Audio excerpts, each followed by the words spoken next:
Most minority ethnic groups continue to earn less than white British employees, according to the ONS. There are some ethnic groups that do earn more than, say, a white male. In 2019, the median hourly pay for those in the white ethnic group was £12.40 per hour compared to those in the ethnic minority at £12.11. So that's a pay gap of 2.3%. The pay gap was at its largest in 2014 at 8.4%. Before we go into stats, can you guys give me your personal experience and your view on this? Because I obviously have no view on this from a personal perspective. You want to go first? I do not think that my ethnicity has impacted how much I've been paid in my work life or in my business life.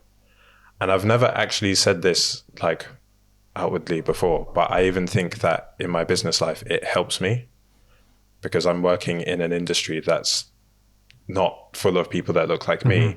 And so when I'm sitting on a panel and like I'm the only black person, like I understand what the people that are organizing that event are trying to do. They're trying to have a diverse... and there's only a handful of you in the space, whereas there's a lot of white males in finance. And I appreciate that too. And I never sell on the fact that I'm a black creator, a person talking about money.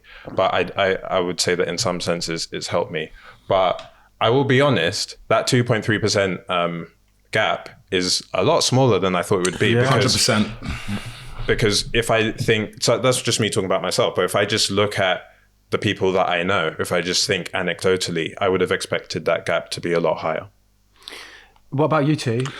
I actually kind of echo your sentiments. The only place I found that it's negatively affected my promotions and things was only because when I worked for a Russian crypto exchange, and half their meetings were in Russian. Like they'd be talking and then they suddenly switch language into Russian. So everyone that spoke Russian tended to get promoted quicker. They were like friends with the CEO. They're all on the inside. So I think, but that was more of a language barrier rather than like if I was Chinese or if I was like French, it wouldn't make a difference. I still don't speak Russian. So for me, I agree with you. I think it's actually benefited me. Like when I was applying for my MBA in Manchester, I knew that they've got to fill a quota of people from London, diversity as well. So I ticked both boxes. So they were like, here, have a like a scholarship. Like we want you to come here. So, and also like jobs as well. But one of my cousin works in recruitment and his name is Shalaya, but he calls himself Alex because he says, knowing in recruitment, when you apply for certain jobs, they might judge you based on your name. So he always uses Alex, which is his middle name, rather than Shalaya, which is a bit more African. So regarding the pay, I don't think it's made a difference. But regarding getting like hired for jobs, I think that can, like your name can have a... The problem is you don't know. But you don't know, that's the thing. And it's not data that you can really There's extract. discrimination for sure, but a lot of it is quite covert. And so you're like...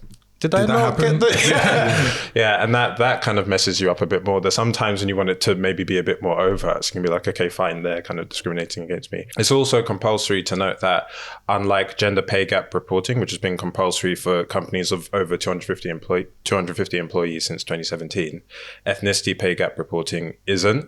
So the 2.3% is smaller than I thought it would be, just based on my lived experience and anecdotes, but the data is the data. But when it comes to ethnicity, the biggest gaps we see are in wealth. Yes. So the Runnymede Trust did a study in 2020, which has been widely popularized, which found that for every £1 a white British person earns, a black Caribbean person earns 20p and a black African person earns 10p. I think Bangladeshis was 10p, and then Indian and Chinese ethnicities were like quite up there. They were like in the 80 to 90p range. So you see this huge disparity in wealth. This comes from lack of home ownership, financial education levels, time in the country. I don't think it's like entirely this, but like most of the Caribbeans in the country have on average been here longer than most of the Africans, like arriving here in the 40s and 50s as opposed to in the 80s and 90s.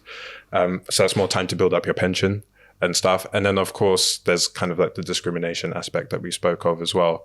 So that's why in a lot of the work that I do, I try to teach people about how to not just earn the salary, but how to build your wealth, like how to increase your net worth, because that's a a big part of your financial outcomes as well. There is more where that came from. Just click here if you want to watch the full interview with Timmy Merriman Johnson.